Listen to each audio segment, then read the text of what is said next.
Banyak orang menyatakan, wah kutu loncat, kutu loncat, kutu loncat. Itu adalah istilah yang sering dialamatkan kepada orang yang pindah partai. Tetapi kalau dipahami secara luas dan lebar, justru yang disebut kutu loncat itu pada umumnya adalah orang-orang yang punya nurani. Karena mereka mencari pelabuhan yang sesuai dengan nuraninya. Justru orang-orang yang mau bertahan meskipun tertekan di situ, mereka tidak punya nurani tetapi adalah politisi penjilat. Maka saya bilang bahwa kita harus melakukan sesuatu perubahan untuk itu. Dan politik kita harus menghasilkan banyak negarawan. Kalau kita melihat sekarang, politik kita ini terlalu banyak, terlalu surplus menghasilkan politisi. Tetapi sangat minus menghasilkan negarawan. Sekaranglah waktunya. Selamat siang Nawacita TV. Kali ini kita kedatangan tamu nih yang sudah banyak banget makan asam garam di dunia perpolitikan Indonesia. Kita sambut Bang Ferdinand Huta Hayan. Apa kabar? Kabar baik, kabar baik, Sehat, kabar Bang? baik. Sehat, sehat, sehat. Tinggal di mana Bang? Kesini jauh nggak? Tidak ada yang jauh. Oh, Hanya waktu yang membuat menjadi lama. Kalau jarak tidak ada yang jauh. oke. Jadi sekarang kita bahas karena berhubungin Nawacita Politik Oke. TV, kita bahas tentang dunia perpolitikan yang Bang Baik. Ferdinand sudah jalani nih Ya, beberapa lama ini. Yang pertama, boleh nggak sih kita tahu apa sih yang membuat Bang Ferdinand itu akhirnya terjun ke dunia politik? ya pertama begini. Dulu sebelum terjun di dunia politik, saya ini adalah seorang aktivis di dunia pergerakan ya, yang melihat bahwa memang banyak sekali situasi nasional, situasi bangsa kita yang harus diperbaiki. Dan ketika itu muncullah sosok seorang Pak Jokowi pada 2012 lalu. Kita menemani beliau berjuang sama-sama hingga pada akhirnya di menit-menit terakhir Bu Megawati memutuskan untuk mencapreskan beliau. Dan disitulah titik awal saya ini terjun ke dalam dunia politik ya, karena memang didasari oleh semangat ini bangsa harus ada yang memperbaiki, harus ada yang membawanya ke arah yang benar sesuai cita-cita kemerdekaan bangsa kita. Karena sebelumnya saya melihat bahwa di era Pak SBY bangsa kita ini berjalan seperti sebuah bangsa yang normatif-normatif saja. Hidup iya, mati juga tidak. Tetapi ya yang penting hidup. Saya melihat kita punya potensi besar sekali. Di dunia ini negara yang punya sumber daya alam seperti kita hanya Indonesia. Kita nyuci mobil saja pakai air bersih. Sementara di belahan dunia lain orang mau minum aja susah. Dan itu saya melihat ini kenapa kita punya sesuatu yang sangat besar sekali, tetapi bangsa ini kok tidak maju-maju.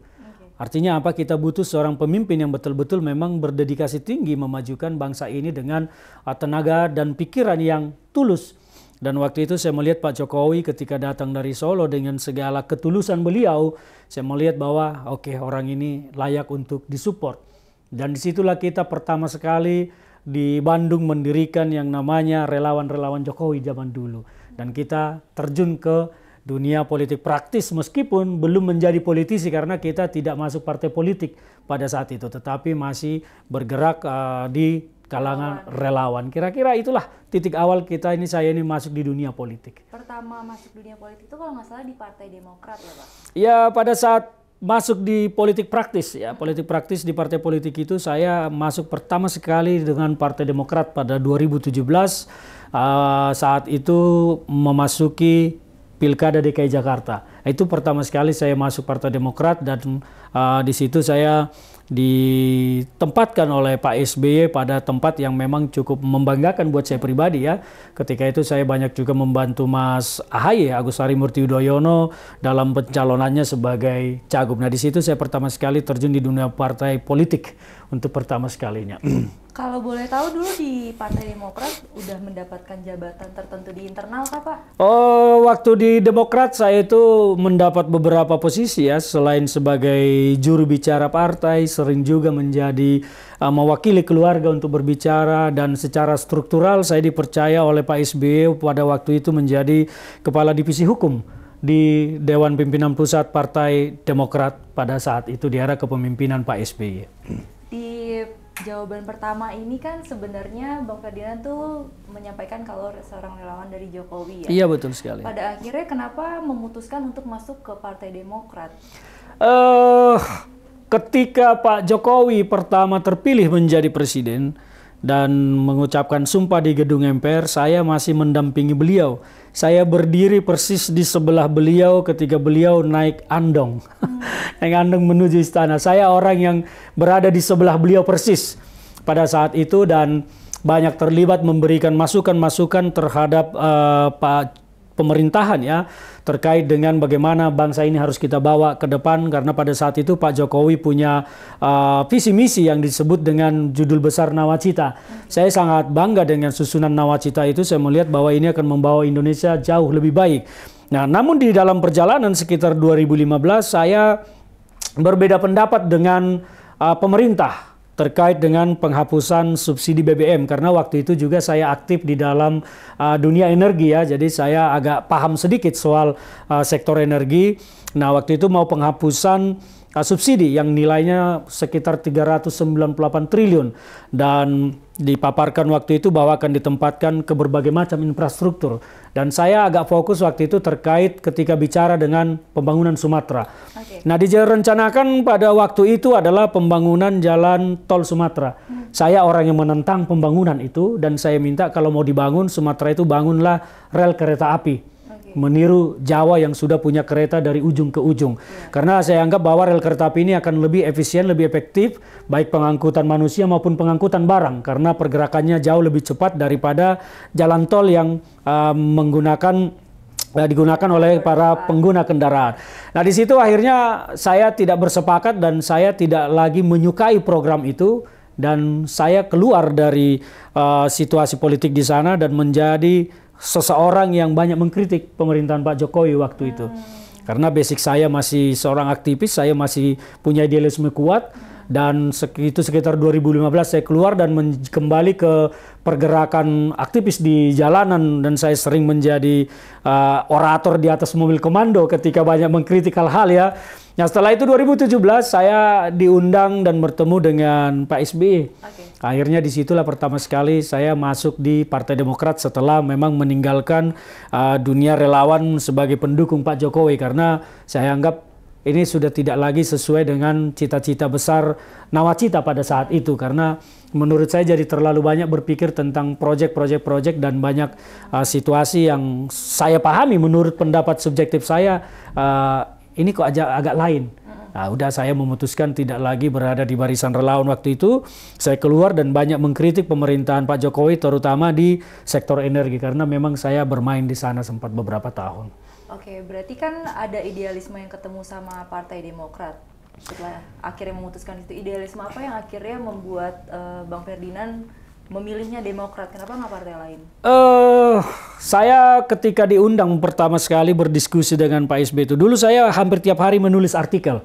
Artikel saya itu banyak sekali, tiap hari beredar di mana-mana dan dibaca oleh banyak pihak ya. Dan di situ Pak SBY beberapa kali melihat ini artikel bagus ya. Yang saya dengar sih begitu. Dan akhirnya saya diundang bertemu dengan beliau dan saya berdiskusi panjang lebar dengan beliau dan hingga beberapa jam, dan pada akhirnya beliau mengajak saya bergabung di Partai Demokrat, dan saya sampaikan jawaban saya waktu itu, sepanjang garis politik Bapak adalah politik kerakyatan, saya akan berada bersama Bapak. Tapi ketika itu tidak lagi, maka saya pasti akan pergi, saya akan mengikuti nurani saya. Dan ternyata 2020 Partai Demokrat melakukan perubahan yang cukup signifikan, terutama dalam perubahan struktur kepartaian, dan saya melihat bahwa partai ini menjadi sebuah mesin politik yang bekerja hanya untuk satu orang, yaitu Agus Harimurti Yudhoyono. Dan bagi saya itu sudah tidak masuk lagi di dalam nurani saya, karena bagi saya partai ini harusnya bekerja untuk rakyat, bukan untuk menjadikan seseorang menjadi seseorang, bukan menjadikan satu sosok menjadi seseorang penting, tetapi menjadikan rakyat ini adalah menjadi seseorang bagi semua pihak dan bagi bangsa ini. Tujuan saya berpolitik itu, makanya selalu dalam biografi saya selalu saya sampaikan saya berpolitik kebangsaan. Politik saya politik kebangsaan. Saya tidak peduli tentang sosok si A, si B, si C, tapi saya ingin rakyat kita ini betul-betul menikmati kesejahteraan dari dunia politik. Karena apa? Semua yang terjadi di negara ini adalah melalui proses politik. Dan itu ada di parlemen, di DPR. Kita bisa melihat sekarang mau ketua lembaga apapun semuanya berasal dari DPR. ketua KPK, ketua BPK, Kapolri, Panglima TNI, Kepala Staf, semuanya ada melalui proses politik. Maka ketika proses politiknya kotor, hasilnya pun kita pasti akan tahu. Tidak usahlah kita sebut kotor, tetapi mungkin tidak jernih. Ya, kita memilihnya. Maka saya bilang bahwa kita harus melakukan sesuatu perubahan untuk itu. Dan politik kita harus menghasilkan banyak negarawan. Kalau kita melihat sekarang, politik kita ini terlalu banyak, terlalu surplus menghasilkan politisi. Tetapi sangat minus menghasilkan negarawan. Nah, disitulah dasar-dasar saya waktu itu masuk di partai politik. Dan pada awal dulu, Pak SBY saya lihat garis politiknya, manifesto politik Partai Demokrat berada di situ. Tetapi setelah terjadi pergantian kepemimpinan dan dipimpin oleh Agus Harimurti Yudhoyono sebagai ketua umum, saya melihat bahwa partai ini menjadi menyimpang dari manifesto politiknya. Tidak lagi berpolitik kerakyatan, tetapi menjadi mesin politik yang diciptakan, dibuat hanya untuk mengangkat seorang Agus Harimurti Yudhoyono. Dan saya tidak bisa berada di dalam partai politik yang sudah dalam posisi itu. Karena saya berpolitik tidak untuk menjadi penjilat seseorang atau pendukung seseorang, tetapi saya mendukung orang untuk bangsa. Tapi ketika seseorang itu harus diminta didukung untuk menjadikan dia menjadi seseorang, saya tidak bisa. Itulah dasar saya dulu kenapa pertama masuk di Partai Demokrat, menjadi pilihan partai di situ, karena manifesto politiknya menurut saya bagus, kerakyatan, tetapi kemudian berubah setelah pergantian ketua umum. Saya melihat para partai ini sudah menyimpang dari manifesto politiknya, dan saya harus menyatakan mundur dari partai waktu itu, dan saya deklarasikan saya mengundurkan diri dari kader maupun sebagai pengurus struktur partai, dan kemudian saya menyatakan kembali mendukung pemerintahan Pak Jokowi. Mendukung pemerintahan, bukan mendukung personalnya Pak Jokowi, tetapi mendukung pemerintahan Pak Jokowi. Karena apa? Dasarnya keberanian Pak Jokowi waktu itu membubarkan yang namanya HTI dan FPI membuat saya tegak lurus terhadap Merah Putih, dan saya bilang bahwa Pak Jokowi harus didukung kembali. Karena keberanian itu dasarnya. Sehingga saya pun kembali mendukung beliau di banyak kesempatan. Saya menyampaikan orang ini harus kita dukung. Karena ternyata di samping kekurangan-kekurangan lainnya, beliau punya keberanian untuk tetap menjaga Indonesia ini menjadi merah putih sebagaimana yang pernah disampaikan oleh Bung Karno dalam banyak pidato-pidatonya. Oke, tapi begitu. Kalau nggak salah, menurut riset kami, Bang Ferdinand sempat pindah ke Partai Gerindra dari Demokrat. Apakah itu selaras dengan kebangsaan dan juga kerakyatan yang tadi Bang? Ya, jadi begini. Ketika Gerindra ulang tahun ke-15 kalau nggak salah awal tahun lalu di Januari, saya diundang hadir di sana, dan saya hadir di acara ulang tahun tersebut dan menyatakan saya tertarik bergabung dengan Gerindra ketika membaca janji kader, sumpah segala macam lah dengan jargon-jargonnya yang menurut saya nasionalismenya tinggi. Bagus menurut saya. Ternyata begitu saya masuk dan berada di dalam, yang terjadi ternyata tidak sesuai dengan apa yang tertulis. Maka akhirnya saya melihat, wah ini partai ini ternyata belum bisa menjadi rumah bagi semua kelompok. Terutama untuk saya yang memang keras menentang pergerakan-pergerakan kelompok-kelompok intoleran seperti HTI, FPI, Wahabi dan segala macamnya. Dan saya menjadi sosok yang banyak digempur di sana, apalagi ketika statement-statement saya banyak dikutip oleh teman-teman media terkait dengan kebebasan beragama. Saya seperti menjadi musuh bagi mereka karena memperjuangkan itu. Teman-teman di sana banyak yang mencaci, menghujat saya, tapi saya tidak pernah menanggapi, dan akhirnya saya berdiam diri.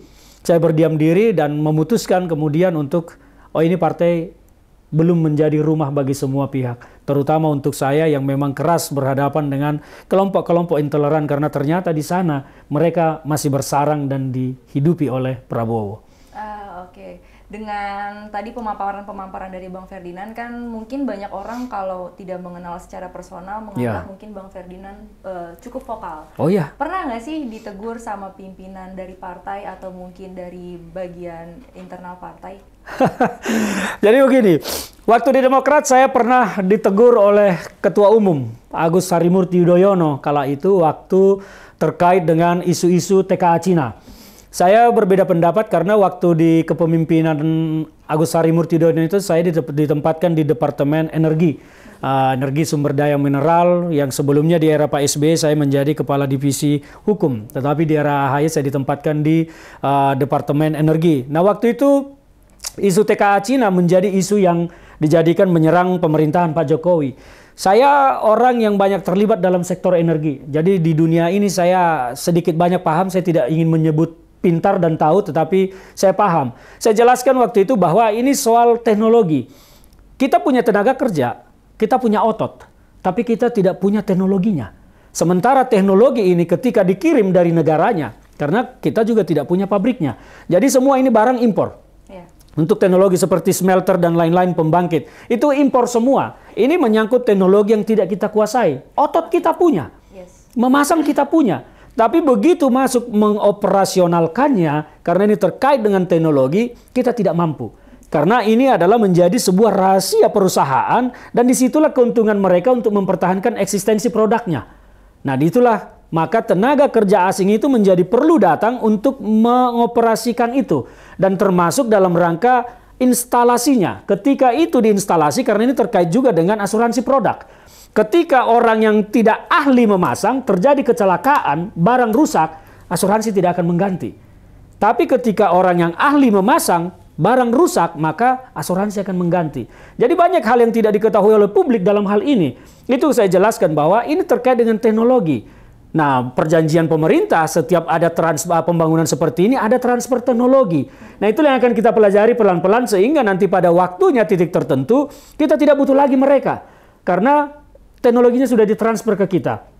Tapi pada saat awal transfer teknologi itu belum terjadi. Maka kehadiran tenaga kerja asing itu sangat dibutuhkan dalam rangka instalasi pemasangan terkait dengan asuransi barang. Kalau rusak, yang masang bukan ahli, siapa yang mau ganti? Asuransi pasti tidak akan mau diklaim. Betul. Nah, jadi kaitannya di situ. Nah, waktu itu saya jelaskan sedemikian, tetapi AHY menjadi salah satu ketua umum juga yang mengkritik, memprotes banyaknya tenaga kerja asing itu, terutama yang dari Cina. Wajar saja Cina banyak karena memang investasi dari Cina. Nah, itu saya jelaskan, saya berbeda pendapat. Waktu itu pendapat saya muncul di media dan menurut teman-teman media dibaca oleh sampai jutaan orang dan pendapat beliau hanya dibaca puluhan ribu. Jadi mungkin merasa kalah pamor statement, saya pernah ditegur supaya tidak berbicara, tidak bersuara ke media. Saya bilang saya bersuara itu atas nama pribadi dan statement saya itu saya sampaikan di media sosial saya yang kemudian dikutip oleh media.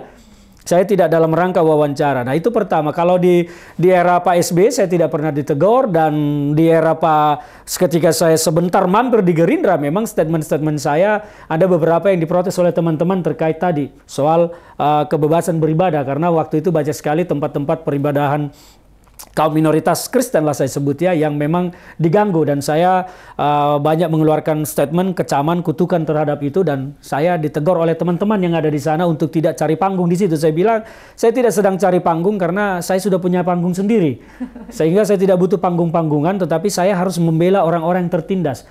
Jangankan mereka, siapapun bagi saya yang tertindas pasti saya akan bersuara dan membela. Itu sudah pakem nurani saya dalam berpolitik. Jadi ya seperti itu. Kalau soal ditegur pimpinan, ya hanya di masa AHY saya pernah ditegur.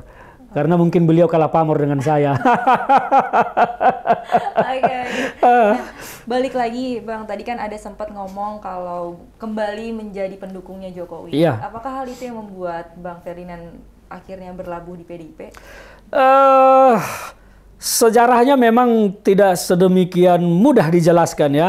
Tapi yang pasti pertama bahwa saya melihat Pak Jokowi itu harus kembali didukung ketika keberanian beliau membubarkan HTI dan FPI. Itu dasar saya pertama sekali kembali ke sana. Dan kedua, keberanian beliau melawan Eropa dan Barat. Karena saya ketika itu masih terus aktif di sektor energi ketika Pak Jokowi hendak mengambil alih blok Mahakam, blok Rokan dari Chevron. Saya orang juga yang berada di garis depan waktu itu, kita sampai demo segala macam untuk supaya ini kita berani mengambil alih. Nggak usah takut dengan orang-orang asing. Nah, ternyata Pak Jokowi berani, dan itu membuat saya semakin kuat mendukung beliau. Nah, soal berlabuhnya di PDIP sebetulnya tidak ada hubungannya dengan saya mendukung kembali Pak Jokowi, tetapi saya sendiri pun kaget juga dipilih oleh PDIP untuk menjadi calon anggota legislatif dari partai ini. Dan ya memang saya bersyukur selalu menjadi orang yang dimanapun berada selalu dapat perhatian ya. Salah satunya sekarang saya mendapat perhatian ketika menjadi calon anggota legislatif. Jadi waktu itu saya memang mengikuti proses pencalekan di PDI Perjuangan, meskipun saya tidak pernah bermimpi, tidak pernah berharap akan menjadi salah satu yang diusung. Tetapi saya mengikuti prosesnya, saya pikir ya siapa tahu gitu kan. Ternyata PDIP di bawah kepemimpinan Ibu Mega tentu punya pertimbangan-pertimbangan ya, karena tidak asal juga memilih calon anggota legislatif, apalagi di PDI Perjuangan ini banyak sekali kader-kader yang sangat mumpuni. Senior-senior saya banyak sekali di sana. Tapi ya tangan beliau kemudian memilih, menunjuk, ya memerintahkan, menugaskan, ya saya sangat bangga, saya sangat bersyukur. Tetapi terlepas dari ini dukungan terhadap Pak Jokowi, tetapi adalah mungkin partai melihat rekam jejak saya yang mungkin vokal juga, bersuara keras terhadap isu-isu tertentu yang sesuai dengan Pancasila, dan saya juga adalah penganut paham Soekarnois ya, dan sesuai dengan PD Perjuangan, mungkin itu yang dilihat. Makanya saya mendapat blessing menjadi calon anggota legislatif dari partai ini, yang tentu tidak semua orang bisa seperuntung saya. Iya. Kalau dari penjelasannya memang ada beberapa untuk saya sendiri mendapatkan insight. Tapi kalau misalkan dari sisi anak muda yang cukup apatis dengan politik, pernah nggak sih Bang takut dibilang nggak konsisten karena pindah-pindah partai? Jadi begini, memang dunia politik ini adalah dunia yang harus penuh dengan kesabaran. Banyak orang menyatakan, wah kutu loncat, kutu loncat, kutu loncat. Itu adalah istilah yang sering dialamatkan kepada orang yang pindah partai. Tetapi kalau dipahami secara luas dan lebar, justru yang disebut kutu loncat itu pada umumnya adalah orang-orang yang punya nurani. Karena mereka mencari pelabuhan yang sesuai dengan nuraninya. Justru orang-orang yang mau bertahan meskipun tertekan di situ, mereka tidak punya nurani, tetapi adalah politisi penjilat. Saya banyak mengenal politisi seperti ini. Di luar dia menggerutu terhadap partainya, menggerutu terhadap ketumnya, tapi begitu ketemu ketua umumnya, dia nunduk-nunduk dan manggut-manggut.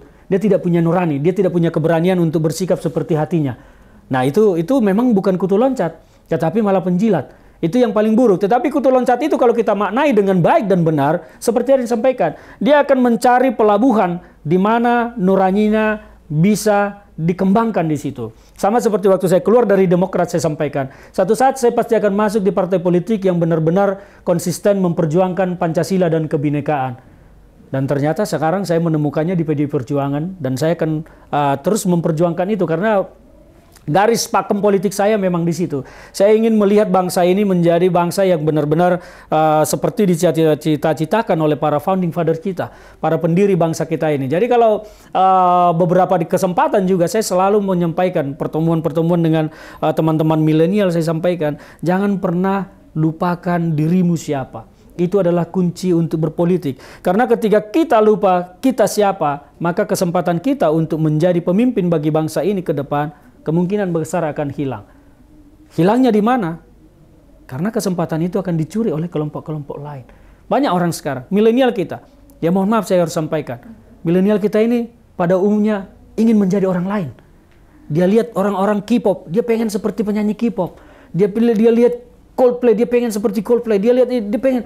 Tapi di kita tidak pernah mau berani menyatakan, saya ini orang Batak, saya ini orang Jawa, saya ini orang Sunda, saya orang Maluku, saya orang Papua.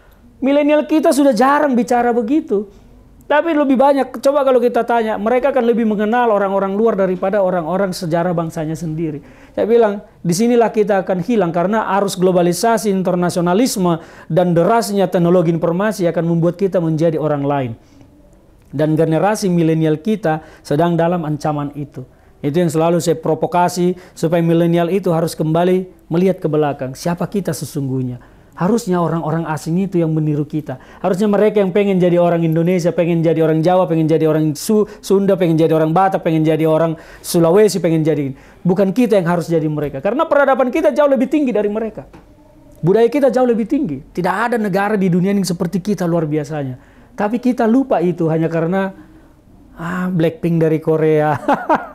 Jadi milenial harus betul-betul meresapi ini. Saya berapa kali di kesempatan jadi pembicara narasumber dengan milenial selalu saya sampaikan itu. Ya banyak juga yang terprovokasi dan kembali menjadi Indonesia asli. Coba kalau gitu pesannya dong Bang Ferdinand buat anak muda apa? Kalau pesan saya bagi anak muda tetap seperti itu. Saya ini orang yang nasionalismenya kuat sekali. Saya tetap berpesan kepada anak-anak muda, jangan pernah lupa siapa kita. jangan pernah lupa dan abai tentang sejarah. Karena dengan masa lalu lah kita bisa mengevaluasi apa yang harus kita lakukan ke depan. Karena ketika kita lupa dengan sejarah, maka kita tidak akan pernah tahu harus berbuat apa ke depan. Itu adalah titik yang sangat penting diketahui oleh milenial kita, generasi muda kita sekarang. Lihat masa lalu, karena dengan itulah kita akan bisa mengevaluasi ke depan apa yang harus kita lakukan. Paling penting di situ, paling penting di situ. Jadi sejarah adalah tonggak bagaimana menentukan kita ke depan itu menjadi siapa. Sama seperti orang per orang, pribadi per pribadi. Kalau kita lupa orang tua kita siapa, lupa kakek kita siapa, lupa buyut kita siapa, maka kita tidak akan pernah tahu kita harusnya berdiri di mana dan menjadi siapa dan menjadi apa. Maka milenial jangan pernah menjadi orang lain. Jadilah diri sendiri. Jadi diri sendiri. Itu menjadi sangat penting bagi saya untuk disampaikan pesannya kepada generasi muda kita. Oke, kita balik lagi ke jalan untuk perpolitikan Bang Ferdinand. Sempat disampaikan kalau dipercayakan menjadi seorang calon legislatif dari PDIP. Sekarang ada di dapil mana? Saya saat ini berada di daftar calon anggota legislatif sementara ya, dari dapil Jakarta 3, Jakarta Barat, Jakarta Utara, dan Kepulauan Seribu. Dan saya mengusung visi misi yang pendek tetapi menurut saya sangat menyentuh bagi kehidupan berbangsa ke depan. Saya punya dua visi misi. Yang pertama itu soal merdeka beribadah, dan kedua adalah soal merdeka bersekolah. Ini bagi saya sangat penting karena merdeka beribadah ini juga saat ini sangat terganggu sekali, bukan hanya soal mendirikan rumah ibadah, tetapi saya juga ingin bahwa semua beban-beban duniawi diambil alih pemerintah dari rumah ibadah. Kita negara yang mengaku berpancasila, sila pertama ketuhanan, tetapi fasilitas manusia dengan Tuhannya yaitu rumah ibadah masih belum mendapat perhatian serius dari negara. Maka saya akan sampaikan di situ, saya akan mengusulkan nanti undang-undang hak inisiatif DPR bagaimana semua rumah ibadah ini harus dipelihara oleh negara. Maka beban-beban duniawi dari rumah ibadah itu harus diambil oleh negara. Dana desa saja kita bisa bikin kok. Dikorupsi tetangga sebelah untuk BTS saja gampang sekian triliun. Kenapa untuk rumah ibadah negara tidak mengalokasikan untuk semua itu? Nah, itu adalah konsep saya, konsep merdeka beribadah. Selain soal kesamaan hak bagi semua agama untuk melakukan peribadahan dan termasuk memiliki rumah ibadah. Dan kedua tadi, bahwa semua rumah ibadah harus bebas merdeka dari beban-beban duniawi. Itu yang pertama visi misi saya, dan visi misi saya yang kedua adalah soal merdeka bersekolah. Di Jakarta ini, setiap penerimaan murid baru, orang tua pasti akan stres. Pusing mendaftarkan anaknya sekolah negeri. Kenapa? Karena negara tidak menyediakan ruang kelas dan ruang belajar serta tempat duduk yang cukup sesuai dengan jumlah angkatan pelajar pada saat itu. Padahal pendidikan ini adalah hak dasar kita. Konstitusi kita mewajibkan negara untuk itu. Tetapi pemerintah tidak menyediakan ruang kelas dan tempat duduk yang cukup sesuai angkatan pelajar. Seperti di Jakarta ini, sangat sulit. Berapa juta kan data yang akan masuk SD kan negara punya. Harusnya negara menyediakan ruang kelas dan tempat duduk yang cukup untuk itu. Sesuai, karena itu hak dan kewajiban negara. Itu hak rakyat dan kewajiban negara, maka harus dilakukan. Sekarang kenapa jumlah kursinya dan sekolahnya tidak cukup? Tiap tahun permasalahan ini ada. Kenapa pemerintah tidak membangun? Nah, maka saya mengusung itu, saya sampaikan undang-undang pendidikan harus direvisi. Termasuk menempatkan ini bahwa negara harus menyiapkan itu, dan kandungan lainnya di sini adalah adanya sebuah acuan kurikulum yang tetap. Jadi siapapun menterinya dia hanya menjalankan amanat undang-undang. Tidak seperti sekarang selera-seleraan. 3 bulan menterinya diresapel, habis itu ganti kurikulum. Tiap tahun ganti buku. Tiap tahun ganti yang kaya percetakan. Dulu zaman saya sekolah, satu buku itu bisa turun-temurun sampai 10 tahun. Udah sobek-sobek kita lem-lem lagi, masih bisa kita pakai.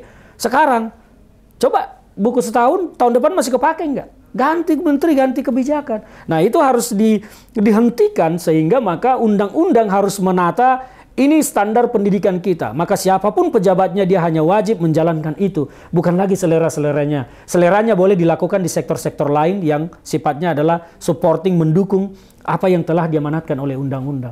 Jadi itu sangat penting bagi saya untuk diperjuangkan, dan saya pikir ini adalah dua hal ini, pendidikan dan rumah ibadah, adalah benteng moral terakhir bagi anak-anak bangsa ini ke depan. Tanpa dua hal ini, saya percaya negara kita akan sesat di jalan lurus.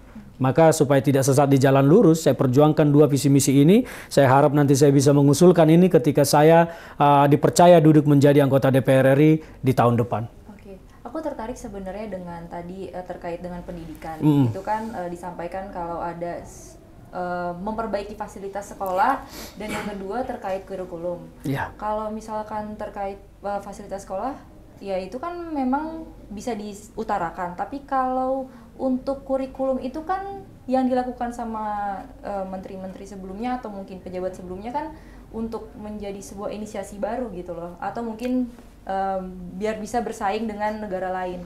Nah, kalau dari Bang Ferdinand kira-kira nanti apa? Jadi begini, itu yang saya sampaikan sejak tadi, bahwa kita jangan lupa kita siapa.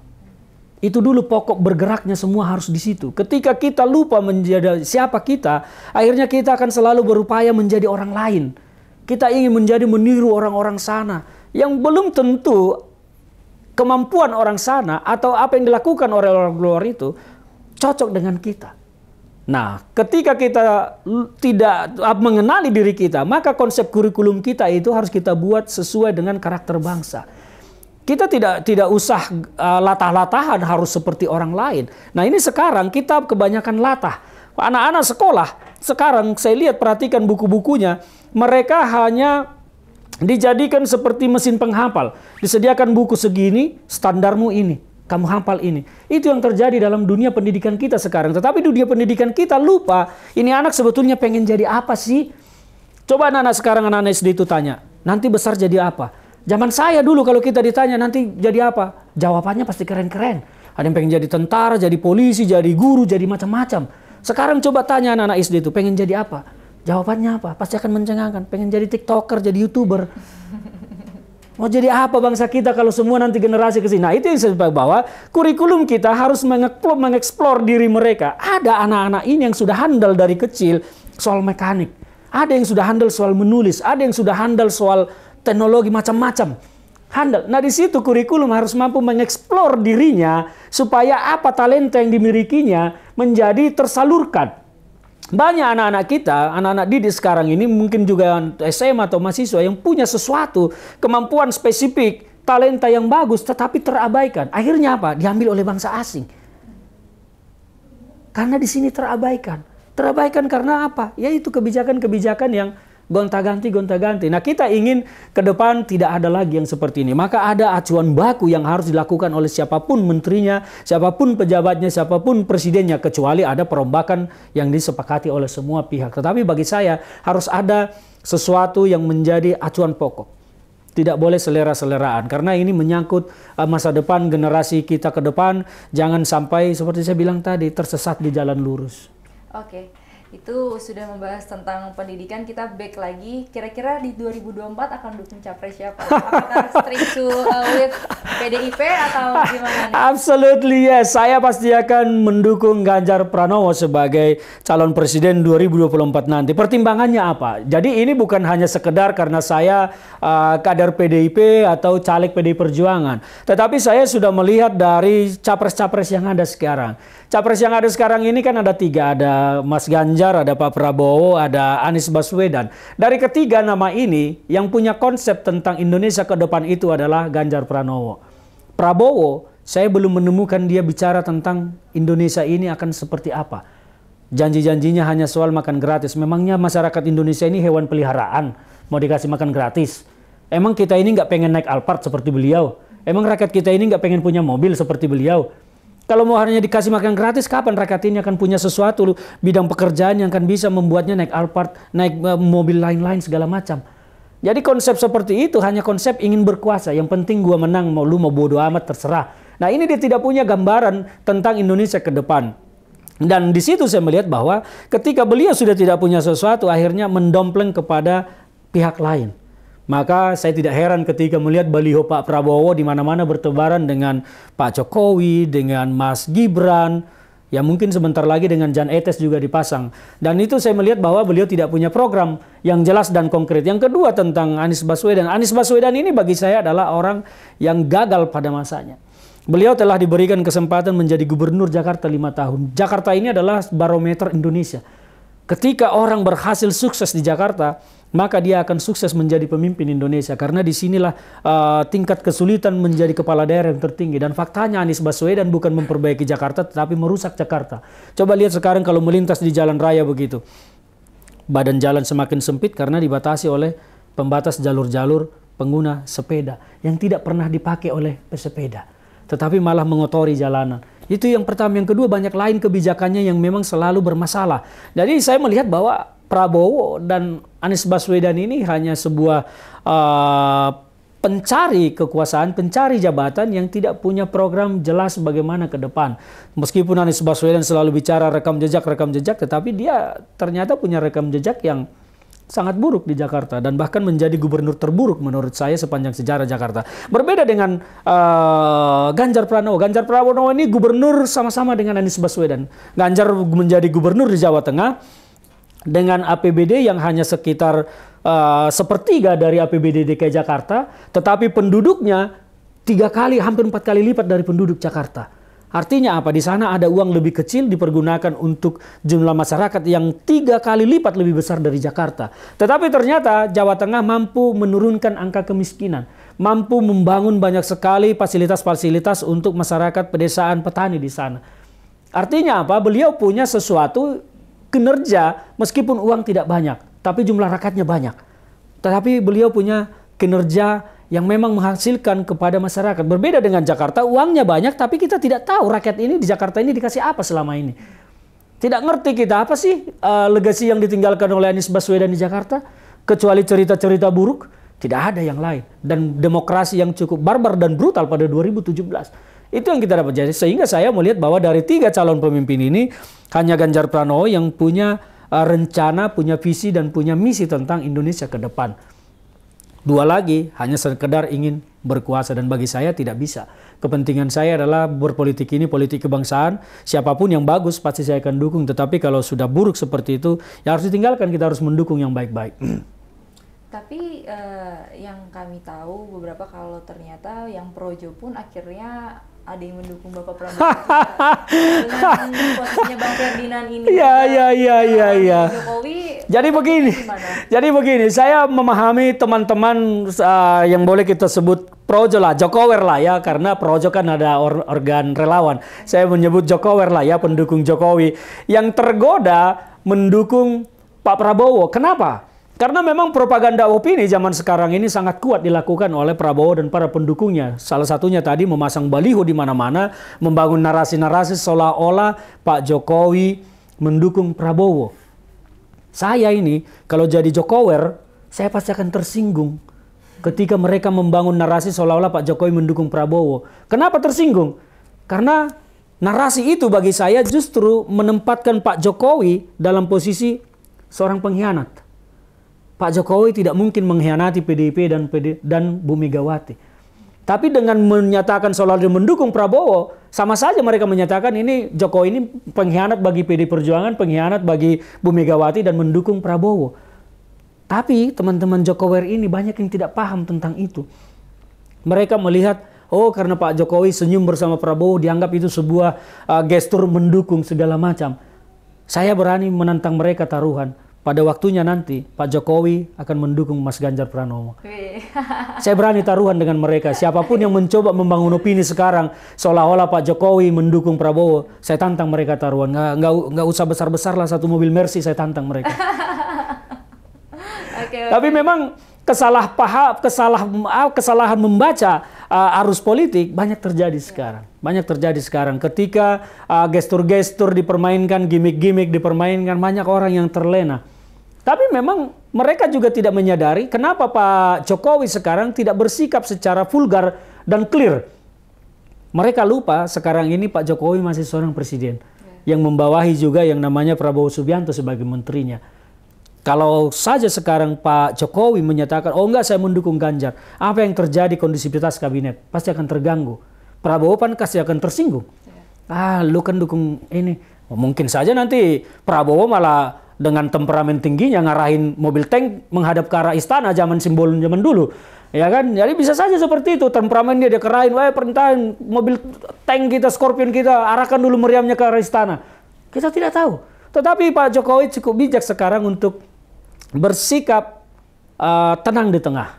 Tetapi ketika nanti sudah masuk pada era kampanye, saya sangat percaya dan meyakini dan saya berani taruhan dengan apapun Pak Jokowi akan mendukung Mas Ganjar. Oke Pak, Begitu. sekian untuk perbincangan kita kali ini. Saya dapat banyak insight tentang politik, tentang bagaimana sebenarnya vokalnya Bang Ferdinand. Terima kasih sudah Terima kasih saya sudah diundang ke Media tempat ini, luar biasa Nawacita. Saya doakan sukses terus. Terima kasih.